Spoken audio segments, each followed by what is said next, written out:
Okay, so we're going to get started with all of the things we're going to be using today.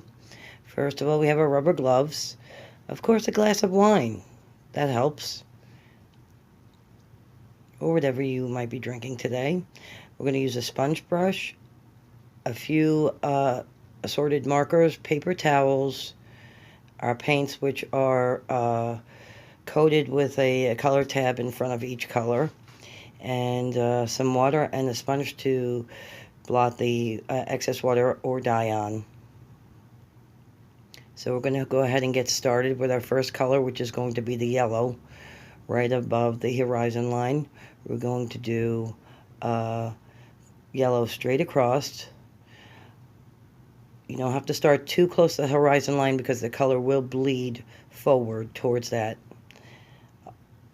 You can go back in and bring it a little closer, but you don't want to flood it out too close to the horizon line because it'll jump the line.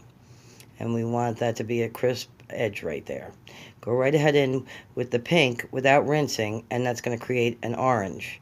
And then before we go back to pink again, we're going to rinse that brush so there's no yellow in it. And we're going to go in and do some pink. Now each one of these colors should be about 3 inches roughly.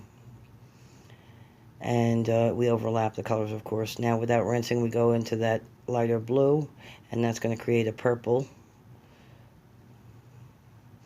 And then we're going to rinse so there's no pink on there, and go back into that lighter blue again.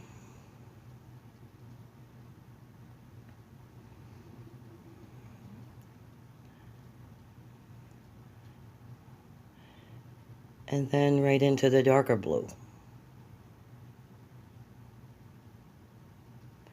Now you can go right down the other side the opposite direction, or when you start out you can do yellow on one side, yellow on the other side, and orange and orange that way until you meet in the middle. Whichever is easier for you. There's less rinsing involved if you do it both ends at the same time. But they'll both ways will work.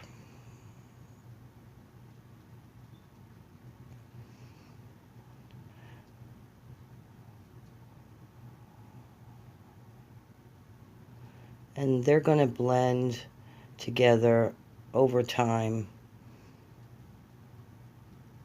while it's drying. When you get the full middle section covered, go ahead and take a clean paper towel and just blot up any excess dye that's there so we can get that drying process started and the colors will start to blend together nicely.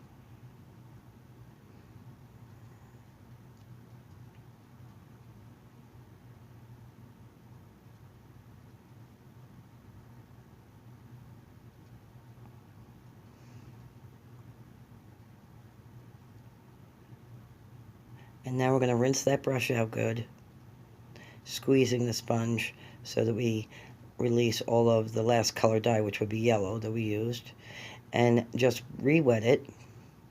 It doesn't matter that the water is not actually clear anymore. And we're just going to randomly place some spots of water, especially on the shoreline, maybe about 4 or 5 inches from the bottom of the scarf, less in the background, more in the foreground. And that's going to create some shading differences in the blues and the sand color that we put in. I'm going to go ahead in that lighter color blue and also randomly place some color, leaving plenty of white between.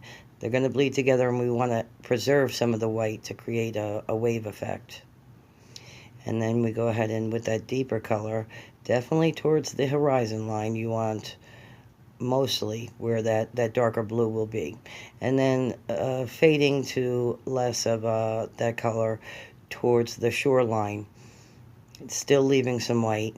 You can go on parts of the white just with the blue, or on top of parts of the lighter blue. And that creates some depth and some shading.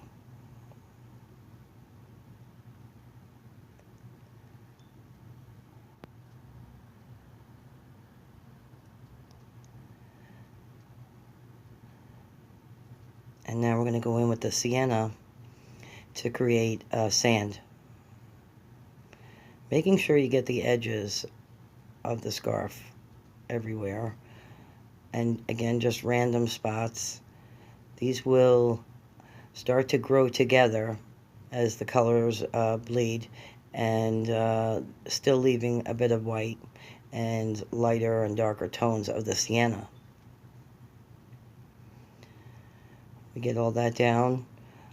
We're going to go ahead and blot that off with a clean paper towel as well. The ocean and the sand.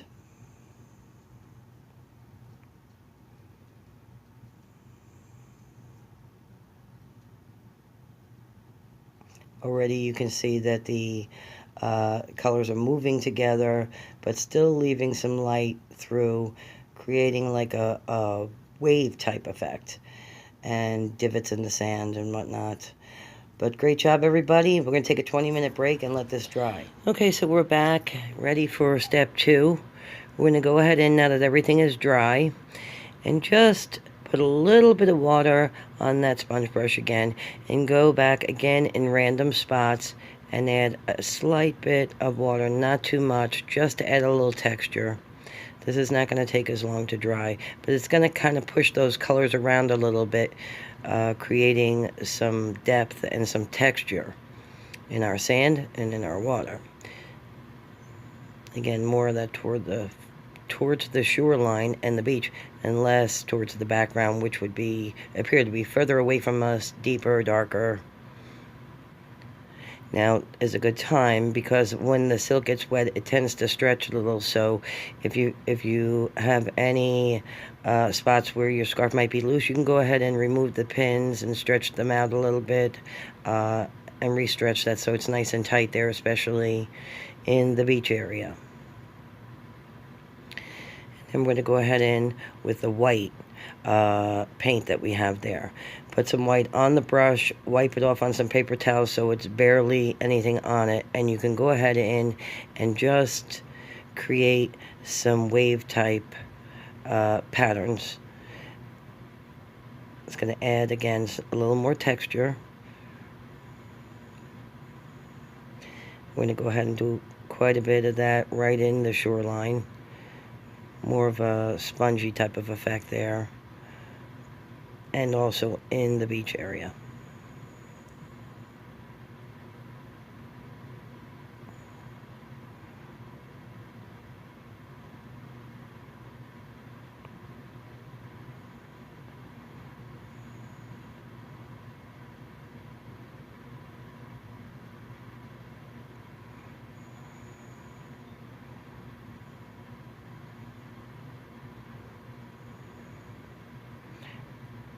I just basically drag the brush across the beach, and random spots that are raised a little will catch some of the paint so that it's not so uniform. And we're good with that. We're going to take about another 10-minute break. This is only going to take about 10 minutes to dry, and we'll come in for our final step. Okay, so now we're dry again, and we're going to go back in with our markers, starting with the black, and draw some sawgrass in both directions. Basically, from one corner of the scarf, we're going to go with inward and outward, all the way up into the pink area of the sunset, as well as into the water, and then some shorter grass. It's pretty easy. Don't worry about the base of the sawgrass being very dark from the black, because we're going to go over that with the silver and the gold to create some more dimension. We also put some random little stones and beach debris in and around the shoreline.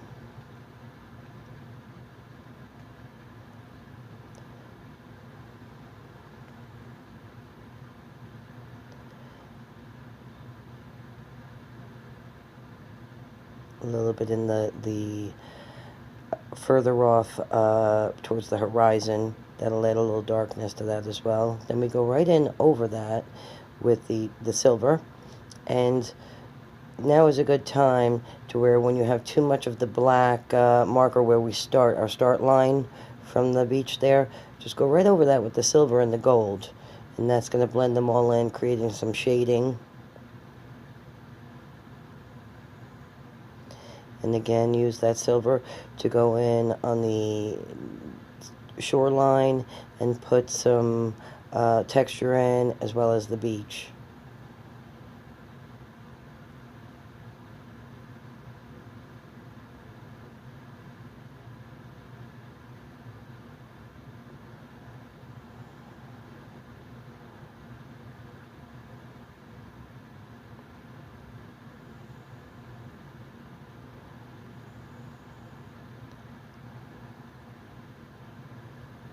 A little more, little small starting of a sawgrass plant there next to the other one, just to give us a little more interest. And again, we do that with the black, the silver, and then the gold.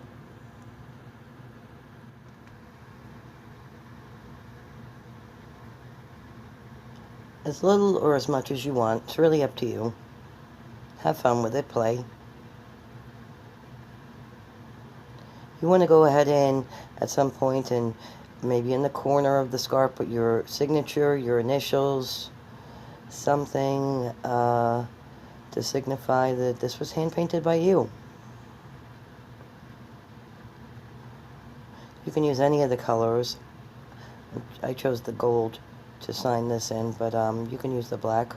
Silver may be a little less noticeable. And I just want to add a little bit more grass in there.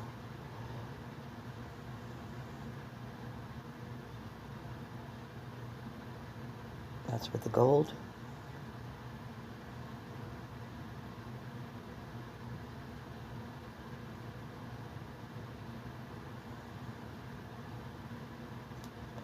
Go ahead and sign mine right there on the corner. And again, you're going to do all of this process to both ends. For demonstration, it's just the one end I'm showing you. I'm going to go ahead and put a seagull in the sunset up here. And that's just basically from a point and pull outward, point and pull outward, put another one in the sea. Now the one that's in the horizon, in the sunset, is coming from a distance, so it just appears as a black shadow. The one in the water, we're going to go ahead and outline that with a little bit of silver to give it some dimension, because it's a little closer to us. And that's about it. We're going to go ahead and take these pins out of the sides of the scarf and push them all the way into the sides of the artboard. We'll come around and pick up your scarves, take them for a rinse. While that's being done, you can go ahead and throw away that paper, that first layer of paper from underneath. There is a drying layer below that, so leave that. But you can go ahead in and take out that first layer of paper. Some people like to keep them. I've heard some people who were planning on framing they had a lot of interest in their paper and went ahead and framed it as a piece of art. So you're welcome to take that home if you like.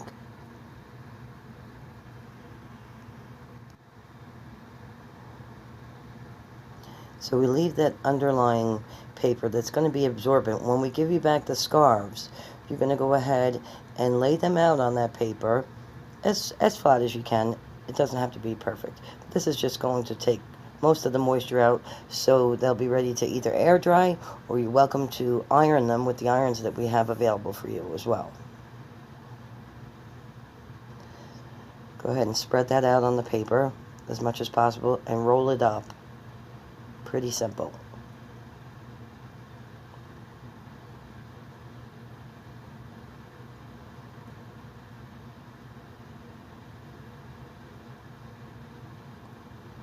So we get that rolled up, go ahead and press down on it, squeeze the moisture from the silk into the paper. Just a few times. And then you can go ahead and unroll that and let your scarf air dry, or it's certainly dry enough right now to go ahead and iron it if you choose to.